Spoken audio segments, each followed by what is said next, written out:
आप सभी का बहुत बहुत स्वागत है आपका अपना YouTube channel Bihari fundamental of science में। तो आज के इस क्लास में मैं आप सभी को हिंदी का 15 ऐसे महत्वपूर्ण क्वेश्चन बताएंगे 2 नंबर वाला, जो कि आपकी एग्जाम में 100% इसमें से 2 या 3 क्वेश्चन लड़ेगा। इसमें से 2 या 3 क्वेश्चन आप लोग को लड़ेगा, 2 या 3 क्वेश्चन, यानी आप लोग को 6 नंबर इस वीडियो से कंप्लीट होगा। तो आप लोग इस वीडियो को छोड़ के मत जाइएगा, आप लोग इस वीडियो को शुरू से अंतिम तक देखिएगा और जितना भी हम गेस्ट क्वेश्चन दिए उसको आप लोग जरूर पढ़िए। और गेस्ट क्वेश्चन का पीडीएफ नोट्स लेने के लिए आप लोग इस नंबर पर कॉन्टैक्ट कीजिए, आप लोग को बिल्कुल फ्री में दे दिया जाएगा। आप लोग इस नंबर पर कॉन्टैक्ट करिए, आप लोग को ऑल सब्जेक्ट का दे दिया जाएगा, हिंदी इंग्लिश मैथ फिजिक्स सभी का। 62 023 38 462। तो चलिए क्वेश्चन की तरफ चलते हैं। चलिए पहला क्वेश्चन क्या बोला है। पहला क्वेश्चन बोल रहा है अगर हम में वाक शक्ति न होती तो क्या होता। अगर बोल रहा है क्वेश्चन कि अगर मान लीजिए हम लोगों में ना बोलने की शक्ति न होती तो क्या होता।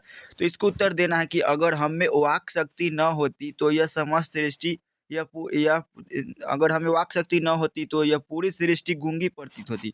मतलब कि हम लोगों में अगर आदमी समय ना बोलने की शक्ति न होती तो पूरा दुनिया क्या होता, गूंगी प्रतीत होती और सभी लोग चुपचाप बैठे रहते हैं। और जितना भी संसार में लोग हैं जो सब चुपचाप बैठे रहते, और हम लोग जो बोलकर एक दूसरे के सुख दुख का अनुभव करते हैं, ये सभी बातें बिना वाक शक्ति के नहीं पाती। और हम लोग बोलकर ना एक दूसरे के साथ सुख दुख का अनुभव करते हुए नहीं कर पाते और चुपचाप बैठे रहते। तो इसका मतलब यही होता है। तो आप लोग इतना लिख दीजिएगा, आप लोग को 2 नंबर मिल जाएगा। चलिए एक बार और रिपीट कर देते हैं। अगर हमें वाक शक्ति न होती तो यह पूरी सृष्टि गूंगी प्रतीत होती, सभी लोग चुपचाप बैठे रहते हैं और हम लोग जो बोलकर एक दूसरे के सुख दुख का अनुभव करते हैं, ये सभी बातें बिना वाक शक्ति के नहीं हो पाती। तो आप लोग इतना लिखिएगा, आप लोग को 2 नंबर दे देगा।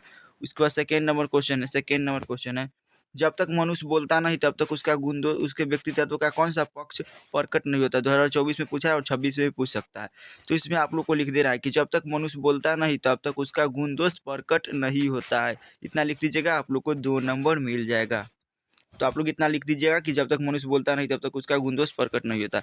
अगला 3 नंबर क्वेश्चन है, लप्टन साहब के जेब से क्या बरामद हुआ था। 2019 में पूछा है, 22 में पूछा है। तो आप लोग देखिए कितना वीवीआई है जो लप्टन साहब के जेब में से 3-4 लिफाफे और एक डायरी बरामद हुआ था। लप्टन साहब के जेब में से ना 3-4 गो लिफाफा और एगो डायरी बरामद हुआ था। इतना लिख दीजिएगा, आप लोग को 2 नंबर मिल जाएगा। अगला क्वेश्चन है, बोधा सिंह कौन है। बोधा सिंह कौन था, 2016 में पूछा है। तो आप लोग लिखिएगा, बोधा सिंह सूबेदार हजारा सिंह का पुत्र है। बोधा सिंह ना सूबेदार हजारा सिंह का पुत्र है। आप लोग को 2 नंबर दे देगा। उसके बाद है 5 नंबर क्वेश्चन, स्त्रियोचित गुण क्या है। स्त्रियोचित गुण क्या है, इसको आप लोग देखिए। तो ममता, कोमलता, दया, करुणा और प्रेम, ये सभी नारियों के स्त्रीचित गुण है। इतना लिख दीजिएगा कि ममता, कोमलता, दया, करुणा और प्रेम, ये सभी नारियों के स्त्रीचित गुण है। आप लोग को 2 नंबर मिल जाएगा आराम से। तो आप लोग को 5 गो क्वेश्चन कंप्लीट हो गया मात्र कितना में, 3 मिनट में आप लोग को 5 गो क्वेश्चन कंप्लीट करवा दिया और पता भी नहीं चला। और एक क्वेश्चन है ना जो 5 नंबर में काफ़ी बार पूछा जाता है, तो इसको आप लोग ध्यान से देखिएगा। लहना सिंह ने बोधा सिंह के प्रति किस त्याग का परिचय दिया। ये 2018 में पूछा, तो इसको आप लोग समझिएगा अच्छा से। लहना सिंह वचन का पक्का व्यक्ति है। लहना सिंह था ना जो वचन का पक्का व्यक्ति है। लहना सिंह सूबेदारनी के कहे वचन को पूरे ईमानदारी और निष्ठा के साथ निभाता है। लहना सिंह को ना सूबेदारनी ने कहा था कि मेरा एक वचन है जिसको पूरा अच्छा से निभाना, तो वो पूरा ईमानदारी और निष्ठा के साथ निभाता है। बोधा सिंह की रक्षा वो अपने जान के परवाह किए बिना पूरा करता है। और बोधा सिंह की रक्षा वो अपना जान के परवाह किए बिना पूरा करता है। और ठंड के दिन में वह अपना वस्त्र बोधा सिंह को दे देते हैं। ठंड के दिन में ना लहना सिंह अपना वस्त्र निकालते हैं और बोधा सिंह को अपना जैकेट दे देता है। और अंत में गोली लगने के बाद भी वो बोधा सिंह को अपनी जगह पर गाड़ी में भेज देते हैं। और अंत में लहना सिंह को गोली लग जाता है पसली में, तब भी वो अपनी जगह पर गाड़ी में भेज देते, किसको, बोधा सिंह को भेज देते हैं। लेकिन वह नहीं जाता जी, लहना सिंह नहीं जाते, और जिसके कारण लहना सिंह की मौत हो जाती है। अतः हम यह कह सकते हैं कि लहना सिंह ने बोधा सिंह के प्रति अपनी जान तक त्याग देते हैं। तो आप लोग को इतना लिख दीजिएगा, आप लोग को 2 नंबर मिल जाएगा। आप लोग को ये 2 नंबर या 5 नंबर में भी कभी कभार पूछता है, तो आप लोग इसको याद जरूर करिएगा। इसका पीडीएफ हम आप लोग को ग्रुप में डाल देंगे, आप लोग को ग्रुप में। लहना सिंह का परिचय अपने शब्दों में दे, 5 नंबर में पूछता है। या लहना सिंह का चरित्र चित्रण कर, 2017 में, 18 में, 21 में और 24 में पूछा, तो 26 में पूछ सकता है।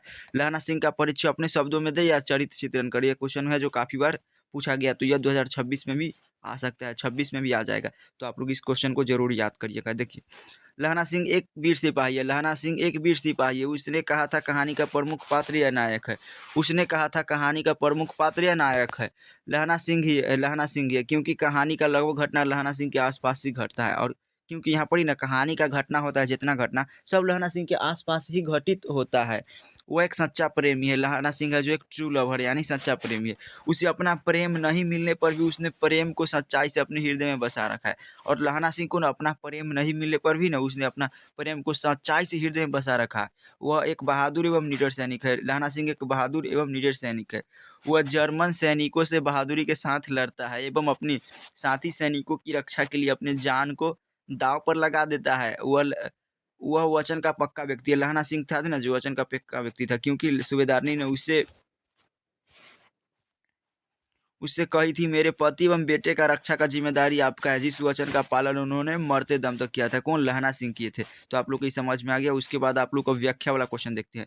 व्याख्या करें। व्याख्या करने वाला को आप लोग को हम ट्रिक बताते हैं। बिना फेरे घोड़ा बिगड़ता है और बिना लड़े सिपाही की क्षमता कम होती है। 2018 में पूछा। तो इसको आप लोग को लिख लेना है कि प्रस्तुत पंक्तियाँ हिंदी के यशस्वी कहानीकार श्री चंद्रधर शर्मा गुलेरी की कहानी उसने कहा था से ली गई है। इतना आप लोग को प्रत्येक में लिख देना है।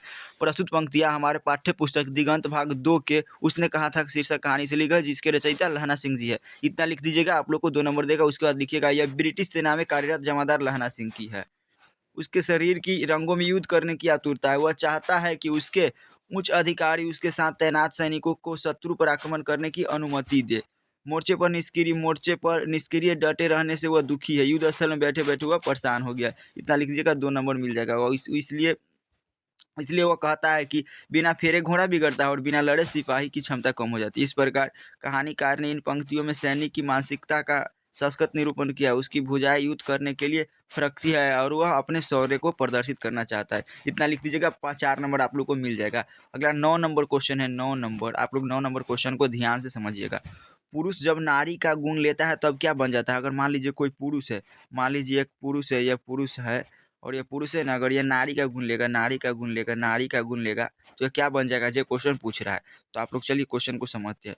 पुरुष जब नारी का गुण लेता है तब वह अर्धनारीश्वर बन जाता है। अगर कोई पुरुष है ना, अगर वह नारी का गुण लेगा तो वह अर्धनारीश्वर बन जाता है।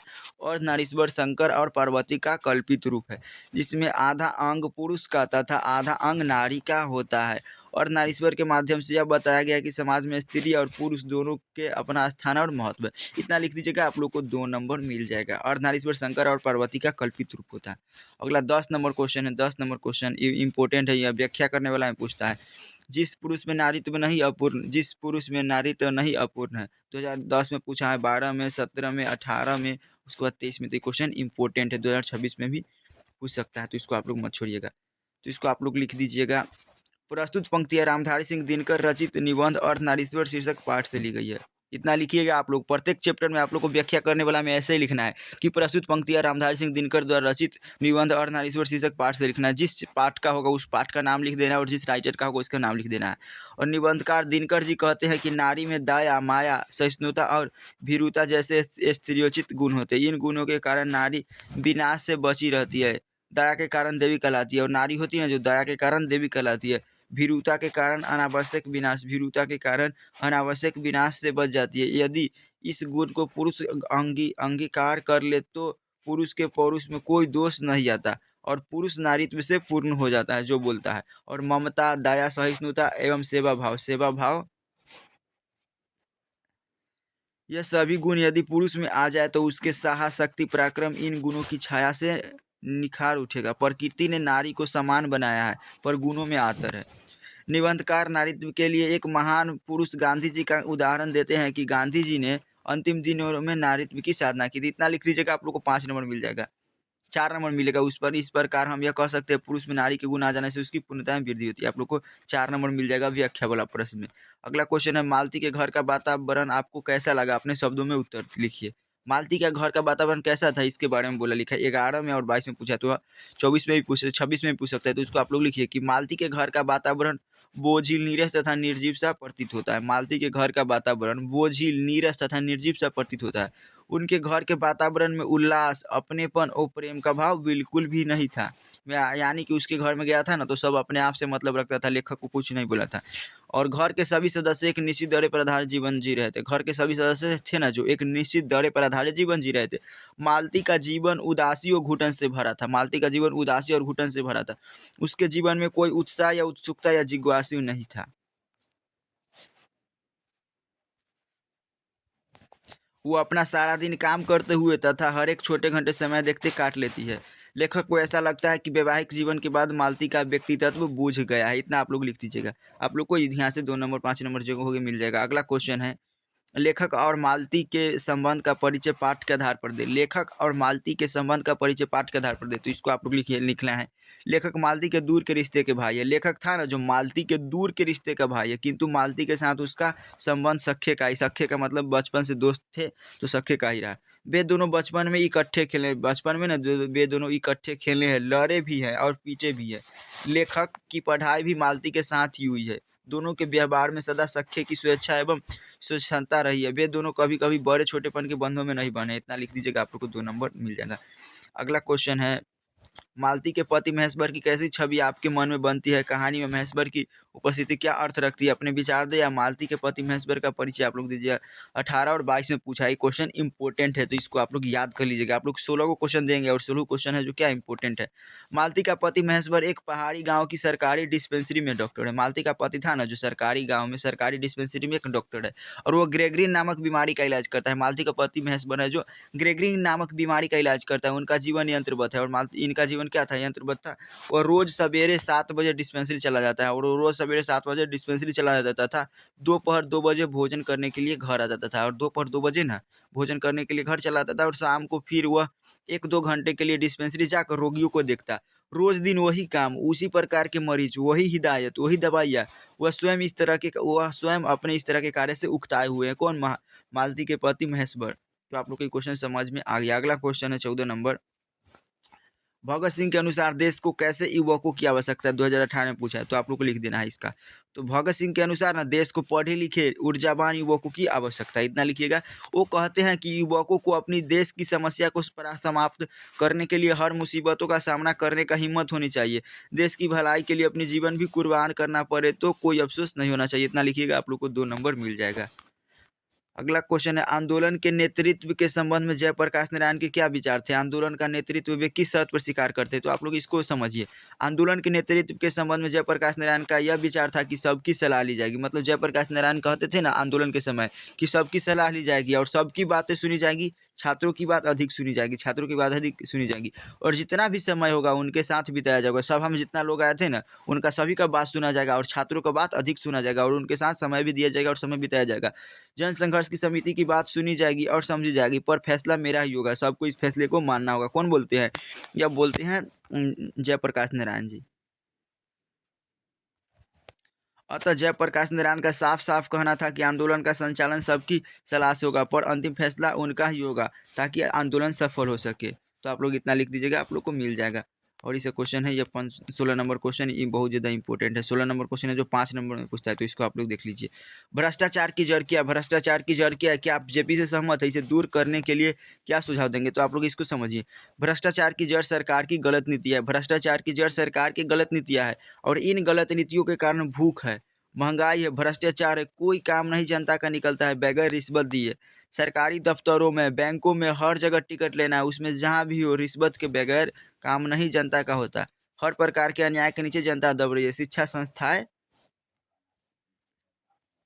संस्थाएं भ्रष्ट हो रही है। हमारे नौजवानों का भविष्य अंधेरे में पड़ा हुआ है, जीवन उनका नष्ट हो रहा है। इस प्रकार चारों ओर भ्रष्टाचार व्याप्त है। इसे दूर करने के लिए समाजवादी तरीके से सरकार ऐसी नीतियां बनाए जो लोक कल्याणकारी हो एवं इस कार्य के लिए देश के कर्मचारी, नेता, पदाधिकारी आदि ईमानदारी पूर्वक अपने अपने कर्तव्यों का पालन करे, तभी हमारे देश में फैला हुआ भ्रष्टाचार समाप्त हो सकता है। इतना लिख दीजिएगा, आप लोग को 2 नंबर और 5 नंबर मिल जाएगा। तो आज की इस वीडियो में मैं आपसे कितना मात्र 16 को क्वेश्चन बताएं और आप लोग को इस वीडियो से आप लोग को कितना 10 से 12 नंबर, 10 से आप लोग को 14 नंबर तो आप लोग को आराम से कंप्लीट हो जाएगा। तो आप लोग इस वीडियो को छोड़िएगा मत, आप लोग को 1 से 2 बार देख लीजिएगा और इस सभी क्वेश्चन को आप लोग कॉपी में नोट करके और बढ़िया तरीका से याद कर लीजिएगा। अगर इसका पीडीएफ लेना चाहते हैं तो आप लोग इस नंबर पर कॉन्टैक्ट करिए, आप लोग को पीडीएफ दे दी जाएगा। 62 023 38 462। आप लोग इस पर करिएगा तो आप लोग को पीडीएफ दे देंगे बिल्कुल फ्री में। और अगला किस टॉपिक और वीडियो चाहते हैं, इसी तरह हिंदी, इंग्लिश, मैथ सभी का 10-10 क्वेश्चन ला के आप लोग को प्रैक्टिस करवाएं तो आप लोग कमेंट करके जरूर बताइएगा। तो चलिए मिलते हैं नेक्स्ट वीडियो में, तब तक के लिए जय हिंद, वंदे मातरम।